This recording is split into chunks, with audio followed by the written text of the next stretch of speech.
হাসরের মাঠে স্ত্রীকে জিজ্ঞেস করা হবে তোমার স্বামী কেমন ছিল। আর এই একটি কথার কারণে অধিকাংশ স্বামীরা জাহান্নামী হয়ে যাবে।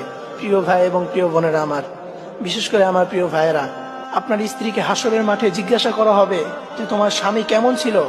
আপনার স্ত্রী যদি আপনার ব্যাপারে ভালো সার্টিফিকেট না দিতে পারে, আপনার স্ত্রী যদি বলে যে আমার স্বামী আমার উপর নির্যাতন করত, আমার উপর জুলুম করত, আমাকে অবহেলা করতো, আমাকে সে ভালোবাসতো না, আমাকে রেখে অন্য নারীর সাথে কথা বলতো, সে পরকীয়া করতো, এই ধরনের কথা যদি আপনার স্ত্রী কিয়ামতের ময়দানে বলে, তাহলে মনে রাখবেন আপনার জন্য কিন্তু জান্নাত হারাম হয়ে যাবে, জাহান্নাম আপনার জন্য ওয়াজিব হয়ে যাবে। এই জন্য প্রিয় ভাইয়েরা আমার, অবশ্যই কথাগুলো মনোযোগ দিয়ে শুনবেন। কখনোই স্ত্রীর সাথে খারাপ আচরণ করবেন না, স্ত্রীর সাথে কখনোই আপনি নির্যাতন করবেন না, তাহলে কিন্তু আপনি জাহান্নামী হয়ে যাবেন। আল্লাহর কাঠগড়ায় আপনাকে দাঁড়াতে হবে, আপনাকে জবাবদিহিতা করতে হবে।